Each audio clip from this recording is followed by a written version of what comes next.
Me van avisando si es que hay alguien que no pueda conectarse. Ahí me avisan otra vez el chat. Entonces, como ya vamos a hablar del tema de enfermedad de Leckalbe-Perthes, que es un epónimo de algo que se llama, que también se conoce como osteonecrosis juvenil o que también se conoce como coxa plana. Entonces, voy a comenzar a compartir mi pantalla.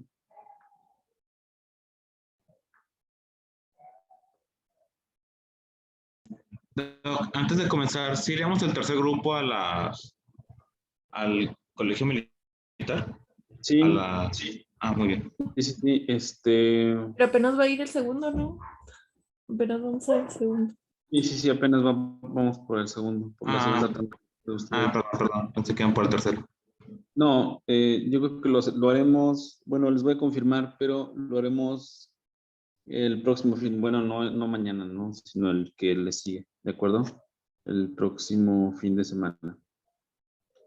¿Están de acuerdo? Sí, doctor. Lo haremos el fin de semana, no sé si el sábado o el domingo. Yo les confirmo, ¿de acuerdo? Yo les confirmo si va a ser sábado o domingo, pero va a ser el próximo fin de semana, de este al que le sigue. ¿De acuerdo? Bueno, ok. Entonces vamos a empezar. La enfermedad de Leckalbe-Perthes, como les decía, es tan solo un epónimo de una entidad que tiene otros nombres como coxaplana o como osteonecrosis de la cabeza femoral juvenil. Y este es un padecimiento que es poco frecuente, que su origen no está bien claro, su etiología no está bien determinada todavía, no está muy clara, pero lo podemos describir como una pérdida de la circulación hacia la cabeza femoral. Recordemos lo que hemos mencionado en clases previas, la cabeza femoral, entre más cefálico, entre más proximal, tendrá una irrigación mucho más precaria, porque depende de la red de arterias provenientes de la arteria circunfleja femoral, rama directa de la femoral interna, y que manda solamente un vaso nutricio hacia la cabeza femoral, y ese vaso nutricio está ubicado o queda en solitario en el cuello de la cabeza femoral, entonces en la base del cuello de la cabeza femoral. Entonces, cualquier alteración que interrumpa la circulación a ese nivel provocará una necrosis aséptica de la cabeza femoral.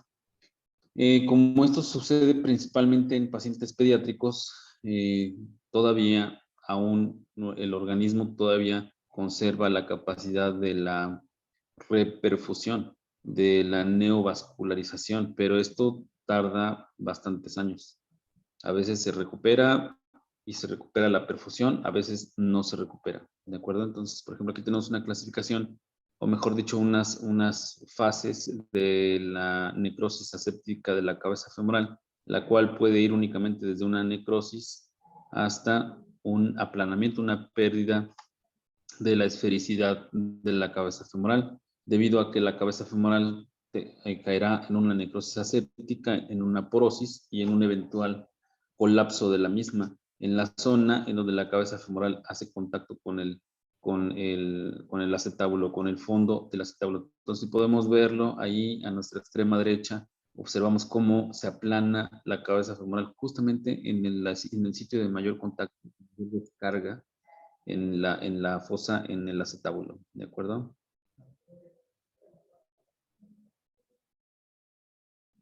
Como lo decíamos, es un trastorno de la niñez que en donde se interrumpe de manera espontánea, podría decirse, la irrigación de la cabeza femoral y empieza a haber una necrosis aséptica de la cabeza femoral. Ahí tenemos una imagen, una radiografía anteroposterior de la pelvis en donde está sucediendo esto en la cadera izquierda de un niño. Respecto a la epidemiología, es más frecuente en niños, en varones, niños varones, 4 veces más frecuente en niños varones que en niñas, ¿de acuerdo? Y el grupo de edad en el que más fácilmente o más frecuentemente se presentará será entre los 4 y los 10 años. Diagnosticar una necrosis avascular una necrosis aséptica de la cabeza femoral, que es la fase inicial de lo que al final se llamará coxa plana o enfermedad de Legg-Calvé-Perthes, es todo un reto. Porque en las radiografías, en sus fases iniciales, cuando un hueso ha perdido su circulación, su aporte sanguíneo, no lo podremos detectar a través de manera temprana, por lo menos de manera temprana, no lo podremos detectar a través de las radiografías. Tenemos que tener entonces un alto índice de sospecha, porque los síntomas principales van a ser el dolor, la cojera, la dismetría de las extremidades inferiores y un dolor que aumenta con la actividad pero que disminuye con el reposo. Si a esto le agregamos un varón entre 4 y 10 años de edad, entonces debemos tener un alto índice de sospecha de necrosis de la cabeza femoral. En un cuadrito que tengo más adelante les voy a mostrar cuáles son los factores de riesgo que nos van a hacer, que nos van a reforzar nuestra sospecha diagnóstica, ¿no? La fase 1, que es la fase inicial, es la interrupción del riesgo sanguíneo en la cabeza femoral. Va a haber dolor, rigidez, todo el proceso inflamatorio, incluso puede haber fiebre de predominio nocturno. Hay necrosis en sus etapas iniciales y hay un cambio pues apenas perceptible, como lo podemos ver en la imagen, en la esfericidad de la cabeza femoral. Si nos damos cuenta, ahí vemos cómo ya disminuyó su altura después del cartílago de crecimiento, cómo ha disminuido su altura la cabeza femoral y cómo ha aumentado su radio-opacidad, ¿de acuerdo? Esa es la fase inicial de la enfermedad de la necrosis aséptica de la cabeza femoral, que a su vez conducirá eventualmente a la enfermedad de Legg-Calvé-Perthes o coxa plana. Entonces, si nos sirve, nos va a servir algo de mucho. Nos va a servir de mucho que cuando tengamos a un paciente, tomemos una radiografía no solo de la cadera afectada, sino una comparativa. Esa es la regla cuando tengamos duda ante una lesión esquelética en un pediátrico. Esa es la regla.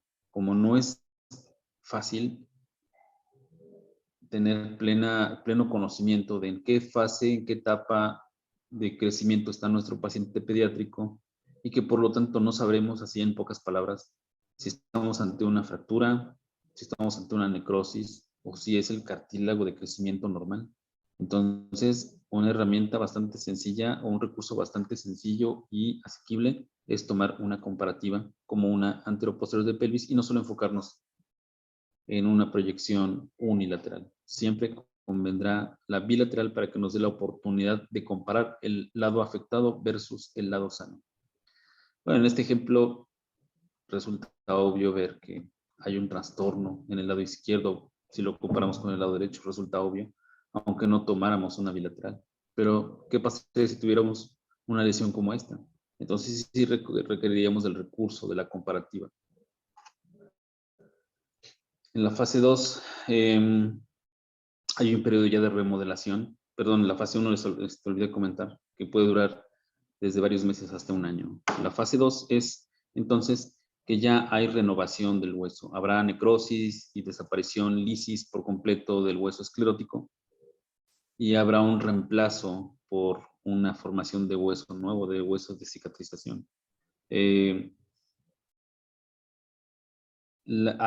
ocasiones, en la mayoría de las veces, el hueso comienza a retomar su forma redondeada. Esta fase dura de 1 a 3 años, pero no siempre tomará su forma redondeada. Tomará una forma quizás ovoidea de elipse, como lo podemos ver aquí en este tercer ejemplo en la fase 3. Y eso conducirá a una artrosis temprana, a un desgaste, a una pérdida de la regularidad de la superficie articular y por lo tanto, ¿eso a qué conduce? Invariablemente la pérdida de la arquitectura original de la superficie articular conducirá a zonas de sobrecarga, a zonas de mayor fricción y por lo tanto al desgaste del cartílago articular del acetábulo de la cabeza femoral y a una artrosis. Esto se conducirá entonces a una artrosis, a un desgaste de la articulación de manera temprana.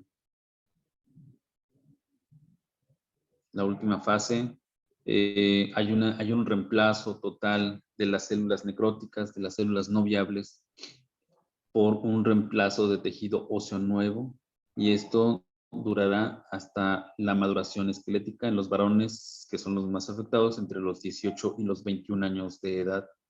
En el sexo femenino, hasta los 15 a 16 años terminará esta etapa para que la cadera adopte su forma definitiva. Hasta ahí termina los cambios secundarios a este padecimiento. Mujeres entre 15 y 16 años, hombres entre los 18 y los 21 años. Ok, ¿hasta aquí alguna pregunta? ¿Algo que quieran comentar? No, doctor. Vamos. Perfecto, muy bien. Entonces, este es un cuadro de los múltiples factores que pueden provocar la necrosis avascular de la cabeza femoral. Pueden ser una inflamación de la membrana sinovial, una sinovitis, puede ser una sinovitis infecciosa, una sinovitis autoinmune, una inflamación de la membrana sinovial por cualquiera de estas causas.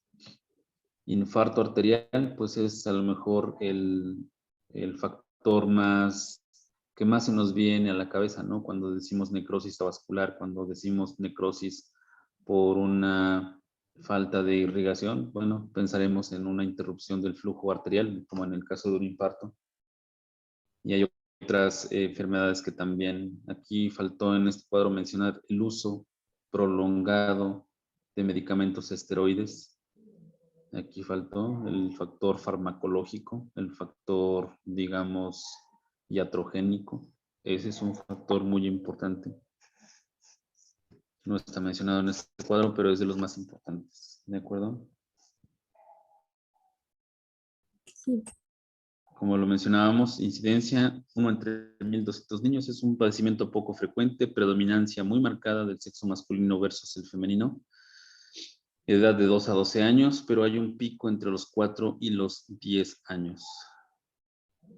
La mayoría de las veces, afortunadamente, es unilateral. La mayoría de las veces.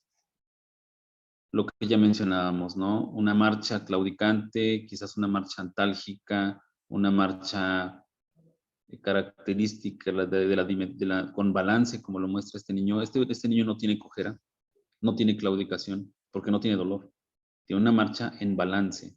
Se balancea porque ya no tiene dolor, pero sí tiene la dismetría, la diferencia en la longitud de las extremidades inferiores. Una marcha clásica de la dismetría. El dolor se puede irradiar hacia el muslo o hacia la rodilla. En la mayoría de los casos el niño cojea y manifiesta que en reposo se le alivia el dolor. Un dolor que aumenta con la actividad, que disminuye con el reposo. Y bueno, en sus fases crónicas puede haber atrofia muscular por la falta de uso de ciertos grupos musculares. Y también por la marcha antálgica, por la extensión del dolor hacia el muslo y hacia la pierna. Y aquí viene algo muy importante. ¿Cuáles son las pruebas diagnósticas? Pues es todo un reto, como lo mencionaba, todo un reto. Pues debemos hacer una historia clínica completa, interrogar a nuestro paciente acerca de los factores de riesgo que ya mencioné, acerca de uso de medicamentos, que pudieran ser factores causales, como el uso de esteroides, hacer una exploración física, detectar los puntos de dolor, valorar la marcha de nuestro paciente y tomar radiografías. Como lo dije al principio, deben de ser comparativas, debe de ser una AP de pelvis de preferencia, para que salga proyección anteroposterior de pelvis, para que nos salgan las dos caderas y podamos establecer la comparación. En las fases tardías nos servirá una tomografía axial computada. La resonancia magnética pues es cuestionable, porque la resonancia magnética lo que nos dice es la integridad de los tejidos blandos alrededor y los anexos, los tejidos blandos anexados a las articulaciones, pero estamos hablando de un proceso, de una enfermedad meramente esquelética, ¿no? Y bueno, la arteriografía, pues por obviedad, el examen de una arteriografía nos permitirá detectar la interrupción del flujo de una arteria infartada, de una arteria ocluida y por tanto la disminución o la pérdida del flujo hacia la cabeza femoral. Pero retomando lo que les decía, una alta sospecha diagnóstica, alto nivel de sospecha diagnóstica, una exploración completa, un interrogatorio bien dirigido y las radiografías comparativas de ambas caderas con una AP de pelvis. El tratamiento se va a enfocar en que nosotros preservemos o recuperemos la esfericidad de la cabeza femoral. No hay un tratamiento que incida directamente en las causas de este padecimiento. Tampoco hay un tratamiento que nos pueda, digamos, garantizar la recuperación de la arquitectura de la cabeza femoral. Desafortunadamente, hasta la fecha no lo hay. Lo que se hace es la contención de la deformidad de la cabeza femoral, preservar la esfericidad de la cabeza femoral, preservar la forma de copa del acetábulo, el desarrollo del acetábulo para que el acetábulo, que es el hueco que aloja a la cabeza femoral, adquiera su forma esférica o redondeada, necesita del estímulo de la presencia de la cabeza femoral. Entonces, todos los tratamientos van enfocados a preservar la esfericidad de la cabeza femoral y, por tanto, preservar el desarrollo normal del acetábulo. Que el acetábulo no pierda profundidad, que no se vea afectado en su desarrollo producto de la pérdida de la esfericidad de la cabeza femoral. Que no haya una coxa plana, que no haya un colapso de la cabeza femoral. Y en la máxima medida posible, preservar la arquitectura original de la articulación para que no haya una artrosis, un desgaste del cartílago articular como secuela tardía. ¿De acuerdo?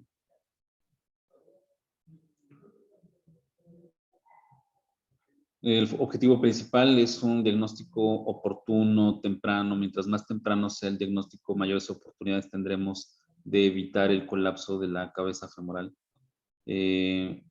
Contener la deformidad. El tratamiento, recordemos, es contención, ya no es corrección. Si acaso será corrección cuando el niño alcance su madurez esquelética, cuando pertenezca a un grupo de edad avanzado y se manejen las secuelas, por ejemplo, con la colocación de una prótesis, ¿no? Hay dos factores que van a determinar el pronóstico de la enfermedad y es la detección temprana, qué tan oportunamente detectemos este padecimiento, porque entre los niños entre edad más temprana tendrán más plasticidad, mayor capacidad de remodelación ósea. Entre más temprana edad se les detecte este padecimiento, y asimismo podemos encontrar una cabeza femoral no tan deformada, no tan destruida. Entonces el diagnóstico oportuno es la norma. Es el diagnóstico oportuno, nuestra intervención oportuna, nuestra detección oportuna va a definir el pronóstico de esta enfermedad. Cuanto más grave sea el caso, más las posibilidades existirán de que el niño experimente restricción del movimiento de la cadera. Hay un gran riesgo, y esto hay que plantearlo a los padres, de que haya una secuela, haya secuelas importantes producto de varios factores, de una dismetría, de un acortamiento de la extremidad inferior que sea la afectada, una artrosis temprana o una deformidad completa o un colapso completo de la cabeza femoral. ¿De acuerdo? Entonces, bueno, la detección oportuna es la regla. La detección oportuna es la regla. Y para eso necesitamos un alto índice de sospecha. ¿De acuerdo? ¿Hasta aquí tenemos alguna duda o alguna pregunta? Sí, yo sí. ¿Qué tan raro es? O sea, aquí en México, por ejemplo. Porque, Bueno, o sea, con la pues etiología, supongo que ha de ser raro en niños, ¿no? O sea, el uso de pues, esteroides y todo eso. No sé. la incidencia no está sujeta a la etnia. No es como en algunos padecimientos que se pueda ver más en africanos, en asiáticos o en latinos. La verdad es que no se ha detectado alguna tendencia o algún sesgo por la etnia del paciente. Entonces, se sigue manejando como una incidencia de 1 entre 1,200 niños, ¿no? Y que es 4 veces más frecuente en varones. Pero recordemos que no es unifactorial, es multifactorial. Es correcto que es difícil que un niño tenga un manejo con esteroides de manera prolongada, pero hay otros factores o simplemente lo plantean así los textos. Se determinará como una causa idiopática. En aquellos casos que ni siquiera son mayoría, en los que se detecta la causa postraumática, vascular metabólica, reumatológica, inflamatoria, infecciosa, son los menos, no son una gran parte en los que se puede determinar la causa porque ni siquiera la mayoría de las veces se detecta de manera tardía. Entonces es multifactorial. Tan solo una de las causas puede ser el uso de esteroides, pero hay un gran número de pacientes en los que simplemente lo tenemos que dejar como causa idiopática porque se detecta de manera tardía o simplemente porque no se ha podido esclarecer hasta la fecha una causa esencial o una causa primaria en la mayoría de los casos. Muy bien. ¿Alguien más que necesite preguntar algo? ¿Algún dato que quieran aportar?